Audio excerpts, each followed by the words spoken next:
Good afternoon. It's another great day here at Delta State. Delta State with a successful pig picking weekend, a huge win for the Delta State football team over the Shorter Hawks. They travel to Livingston, Alabama to continue GSC play this weekend against the West Alabama Tigers. At this time, the head football coach for Statesmen football, Coach Todd Cooley. Appreciate everybody being here today. Obviously, pleased we got the win on Saturday, which was the goal of the week. I think Shorter did some really good things. I think they're a tough opponent, but we were able to take some punches from them and continue to play our style of football, which I was really excited about. I thought we were really efficient offensively during the football game, and I think our defense made some really good adjustments and pretty much their quarterback played extremely hard. They did some really good things offensively. They showed everything at us, and I think our defense did a good job hanging in there. We won the turnover battle. It was good to see us get an interception with Malik Jones. That was a big play for us during the game. I thought our special teams, once again, was a big difference in the game. I think especially in our return game, Alfonso Franklin had a couple of huge returns, great blocking on our kickoff return unit. And I thought our kickoff cover unit did a great job all night long. So I was obviously excited about getting a win. They're hard to come by, and now we're getting into the thick of the Gulf South, where every game is so much more magnified and tough. Obviously, we have a tough opponent this weekend, West Alabama, a team that's 2-2. They play extremely hard. They always have. It's going to be hopefully we can play with these guys on Saturday. Coach Gillen and his staff do a phenomenal job year in and year out. It's a tough place to play. We haven't been there since 21. It's going to be a tough environment over there on Saturday. Kids play hard. They have guys that can take it to the house on offense. Defensively, their front might be the best in the league. They do a really good job also on the back end, mixing up coverages. Linebackers fly to the ball really hard. Safeties tackle really well. They cover people really well. We're going to have our hands full, obviously, with that. Running backs are good. So, and their special teams are very much what they always are, but they're improved from a year ago, and I think they're really good and sound in the kicking game. I've been watching their punt unit, which they do a phenomenal job at that unit. They're good at that too. The thing we've got to do a better job of is cut down on the penalties. I think we had a lot of reactionary penalties. That's disappointing, and that's something that's going to be addressed, has been addressed, will continue to be addressed as we move further into Gulf South play. We had too many unsportsmanlike penalties the other night. That's embarrassing. I'm really upset about that. Team knows I'm upset about that, and that's something we got to get fixed. So that's something we're going to work on this week as well as we continue to try to get better. It's just hard to move the ball on this bunch that we're about to play, and our defense has to continue to play well, and we're going to have to play well in the kicking game. We got to play well in all three phases because we're going on the road in the Gulf South into an environment where it's been tough for us to win over there, frankly. So we're going to have to play really well. As far as the team, offensively, when you're able to get the ball in the hands of so many people like you did Friday night, when you're going up against a type of team like West Alabama, talk about the importance of that, to just for them not to be able to just key in on one person. Well, I think it's good. I mean, I felt really, it's one of those nights. KJ Smith, who I think is a tremendous football player for us. He didn't have the big night that he normally has. He didn't get the touches that he normally has. That's probably bothered me right there. The week before against Mississippi Valley, he kind of broke out, had some big rushes, touchdown, and this week it just seemed like when he was in there we didn't do that. But we threw the ball to 13 different receivers. 13 different guys caught a pass the other night. So that's big when you can spread it around like that. 3 of our tight ends caught passes. Tyson Gray scored a touchdown. That was big. So I don't know. I think that's something we've always strived to do, but it comes down to just the decision-making of the quarterbacks, and I thought we made some good decisions the other night, and they just throw the ball to it's not necessarily it's the defense decides who's going to get it on certain things, and I thought we did a good job of reading it, and really proud of how they played, both of them. Looking at Austin Davidson's numbers, just in the limited time he came in, completed some passes, has made some runs. I know you had to be really pleased with the work he did when he came in. Yeah, I thought he did some good things. I mean, Austin's a good player. We got quarterbacks. Cole Kirk's a good player. Right now we're trying not to play him this year, and we've talked about that as a staff and with him, and he's for it because he's never redshirted. So that's what we're trying to do. Knock on wood. Hopefully we'll be able to do that. It's a long season, but I think Austin did some good things. I think there's one that he wishes he had back that he missed. We're going to address that in film today, and I'm sure he's already seen it. So, but yeah, he did well. Patrick played really, really well, and so their quarterbacks are playing good right now. Talk about your offensive line, because last night on Saturday you said you were really complimentary of the way they blocked for you guys. Yeah, I thought they did a really good job. I think they're playing well together. And that's what it takes. We did not get sacked. We did not have a lost yardage play. That comes down to what they're doing, and those tight ends are in there as well, and receivers blocking downfield, and that's why we were able to run the ball for as many yards as we did. So I thought it was a balanced attack from us Saturday night, and hopefully we can continue to do that. I mean, anytime you score 56 points, I mean that's doing pretty good. So I was pleased with that. In terms of spreading the ball around, is that more by design, or is it just more or less what the defense is showing you? I think it's just a lot of what the defense shows you, and we got a saying, just try to take what they're giving you, and they gave us some things, and we took advantage of it, and Patrick's playing really well, and so I think he just did a good job, and then Austin did the same thing when he came in, just taking the proper reads and taking what they give us, and if they give us something down the field, let's take it. If they don't, then don't be afraid to check it down to somebody, and I thought we did a good job of that the other night.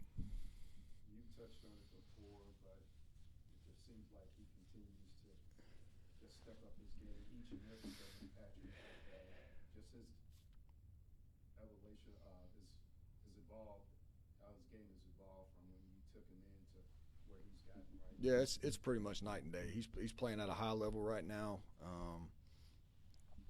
He's the type of guy what helps him is he's extremely humble in everything that he does. He doesn't focus on it. He doesn't really, he doesn't strive for personal accolades. He just wants to win, and that's what I love about him, admire about him, and he is getting better and better, and he continues to get better, and he's going to try to get better tomorrow at practice and today in meetings, and he's just going to try to keep going, and that's what makes him special, I think, right now. He just kind of stays where his feet are. He doesn't get too, sometimes he has to calm me down a lot more than I have to calm him down, that's for sure. So, but it's been fun to watch him play. It was fun to watch him play Saturday night. I think he did some excellent things on Saturday. Probably one of the most complete games I've ever seen a quarterback play, and he's played some really good ones here. He played really well Saturday night. And in terms of, like you mentioned before, getting ready to go into somewhat of a meat and potatoes part of the schedule, especially with GSC.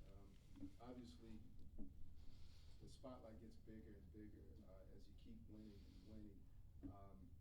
Just talk a little about the idea of not having a letdown and knowing that you're going to get everybody's best. I think probably every team, even West Alabama coming up Saturday, looking at this game as perhaps like a Super Bowl. Just talk about maybe the mindset your team has to have, knowing that you're going to get everybody's best moving forward. Yeah, I think that's just comes with the territory, and I mean, and the thing about it is, in this game right here with us and West Al, I mean, it doesn't matter. Go back. I mean, take the records out the window. None of that matters. I mean, and the good thing for us is, I feel like I've got a pretty intelligent football team. So all we got to do is put on the tape, and they're going to see what we see. They're going to see those guys flying around. They're going to see those guys that can get behind us on our defensive backs. They're going to see running backs that can go score. They're going to see a big offensive line because they're huge. They're going to see a defensive front that's going to be hard to handle. They can see secondary that runs to the football very, very well, and hardly anybody ever gets behind them. So it's not going to take a lot to get us let down. We're going to have to play our best football on Saturday. We know that. And guess what? The next week is going to be the same way, and the week after that, because like you said, we're in it now. So every game is magnified, and that's what's fun about this league, and that's what's tough about this league, you know. But it's Gulf South football now. I mean, and it was last week, and that was a physical football game Saturday night, just like we knew it would be. And you know, Shorter came over here and did exactly what I thought they'd do, and played hard and competed and got after us, you know. And we were, like I said, we were lucky enough to get out of there and made a few plays and got a win. How are y'all on injuries right now? We're a little beat up. We're a little beat up right now. You know, we got beat up the other night on some what we call friendly fire. You know, we had a couple young men first kickoff that we went down and covered. They collided. You know, both of them trying to tackle the ball carrier, and they end up hitting each other. And those two guys, the young men, were out for the rest of the game. And we got some injuries, but everybody's got injuries right now. So we just got a next man up mentality and just keep trying to push through it. And that's why you practice a lot of guys, and when their number's called, they know that everybody in this room is counting on them. So they got to have to step up and play. Anything else, gentlemen? All right, appreciate y'all. Go Statesmen. Thank you.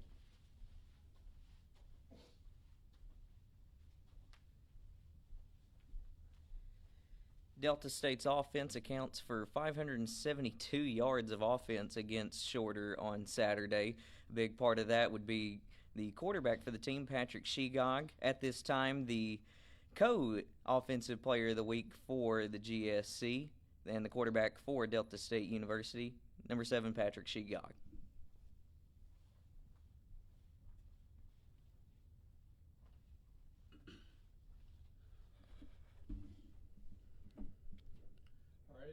Patrick, just talk about the year you've had, and really these last 2 years.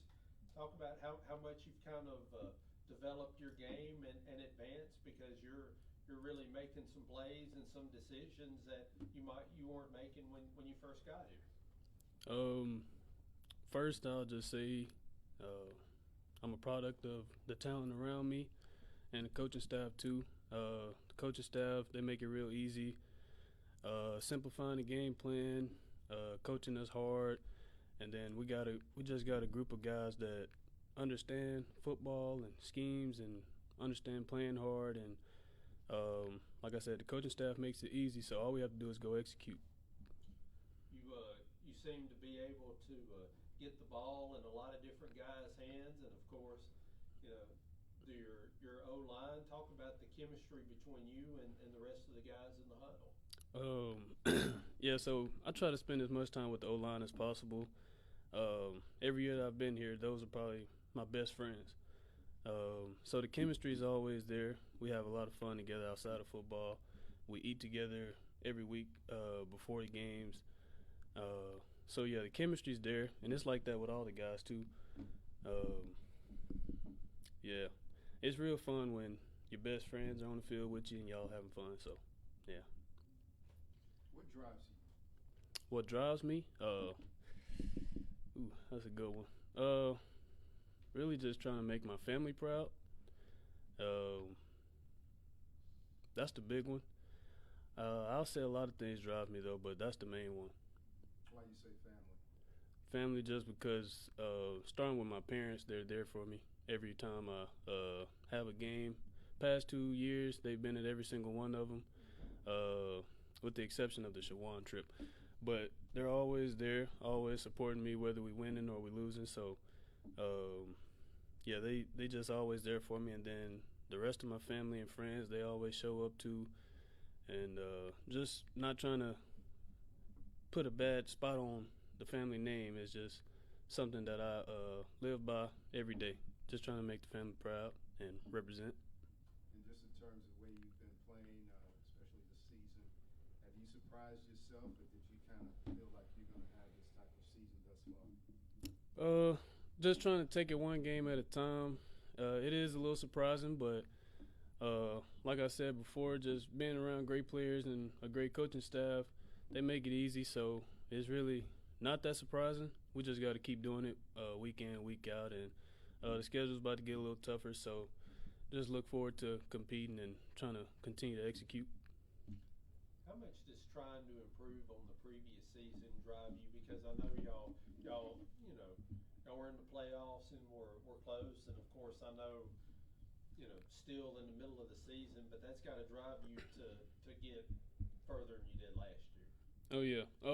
Since I've been here, it's been a uphill battle, and then last year we finally got a taste of what the playoffs feel like. We won share of the conference, and just knowing how close we were to the end goal, definitely want to get back there. But at the same time, just gotta focus on 1 week at a time, and as long as we take care of business, it'll eventually get here. How would you describe your leadership? Is it more one leading by example, one more leading vocally, but how would you just kind of put a stamp on the way that you try to lead this team each Saturday? The way I try to lead is by example, and I think all the guys know that. Over the years, Coach Cooley's been trying to get me to be more of a vocal leader, and I think I've gotten better at that. Especially this year, I've had to address the team vocally a few different times, and I'm getting more comfortable with it. But at the end of the day, I feel like your team is going to respect what you say more if they see that you live by what you preach. So that's my big thing, leading by example. All right, thank you. Thank you.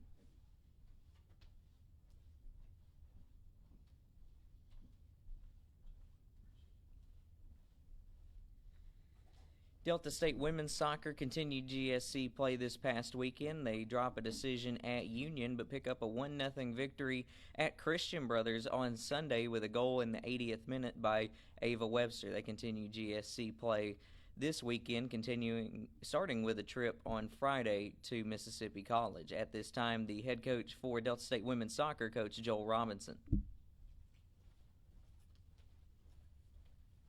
All right, guys, thanks for being here. It was a tough week coming back from a couple of losses when we started our GSC play, but incredibly proud of the ladies' effort. Completely different team from the first two GSC matches, which was fantastic. The first 75 minutes against Union, incredibly, we could have been up 2-0 before they got their goal in the 77th minute. We hit the post 2 or 3 times, had their keeper make a couple of good saves. So just the attacking mentality that they brought to Friday's game was fantastic, and just unfortunate we couldn't score. After Union got their first goal, we had to continue to push to try to get it back, and then they scored on a counterattack. And then again, credit to our ladies, they kept going, trying to get a goal back, and we got scored on another counterattack, which, not a huge difference if you lose 1-0 if we had just stayed defensively the same versus losing by 2 or 3. So credit to the ladies, again, for just going after it even though we were down. So, again, I'm really proud of that. And then yesterday at CBU, didn't have a great first half, but managed to keep them out of the net. And then a couple of points at halftime, and they came back out. We were so much better in the second half. The fight that the ladies showed in the second half and getting the free kick to lead to the goal. And then, as Tyler mentioned, Ava Webster, one of our center backs, got on the end of it. She's our leading goal scorer. She seems to find herself in the right place when we have set pieces. She's just been incredible, giving us opportunities to get goals that way.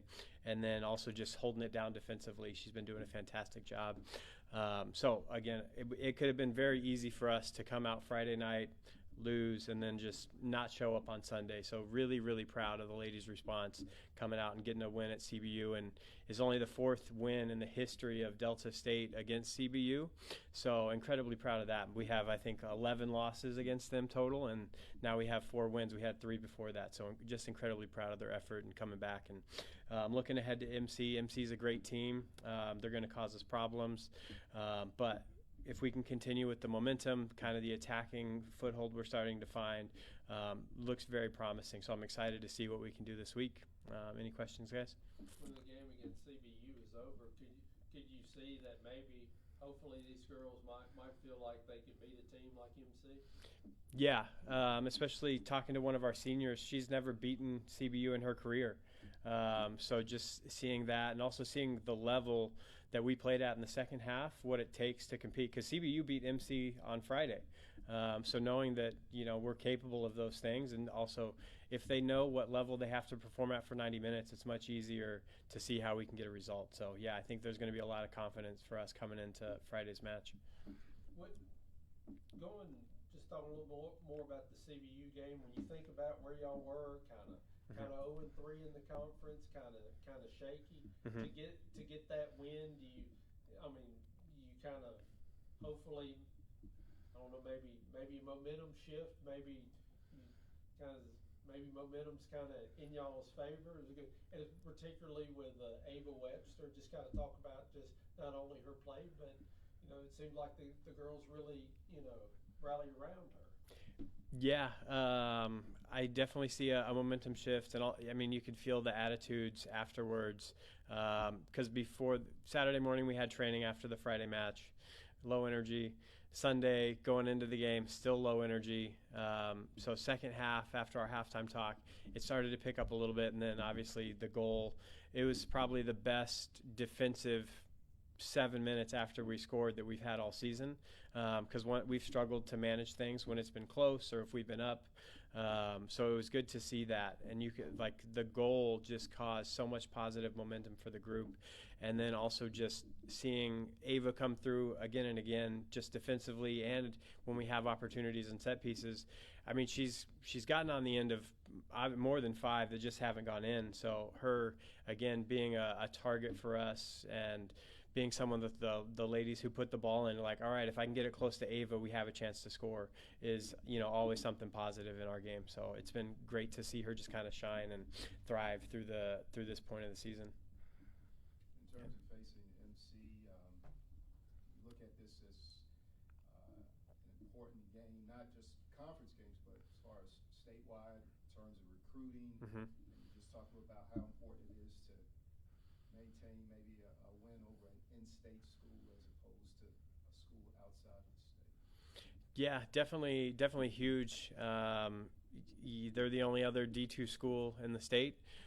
They're also, one of our biggest rivals. Obviously, the in-state factor helps. CBU is another one of our biggest rivals because they're only 2 hours away. So kind of the same north and south type thing. But yeah, to be able to have kind of a showcase game, because there are tons of awesome soccer players here in Mississippi. And I think if you looked at the hierarchy of schools they want to go to, you've got Mississippi State and Ole Miss first, and rightly so. Those are some fantastic programs, and obviously the SEC for women's soccer is phenomenal. And then looking next, there's us and there's MC. So it's a huge game from that standpoint. So one, being able to show up and compete, and if you think about private school versus public school, also that plays a little bit of a factor just in terms of different experiences. So if we can show up and show out in that game, I think it sends a big message. It also, again, looking at the history of that game, Delta State's never beat MC in a game. There's 11 losses, I think, and 1 draw. So it could be another opportunity for us to make positive history for the program. And so just in that regard as well, I think the girls are definitely going to be up for it, especially coming off the back of CBU. Good. Any other questions? All right. Thanks, guys. I appreciate you.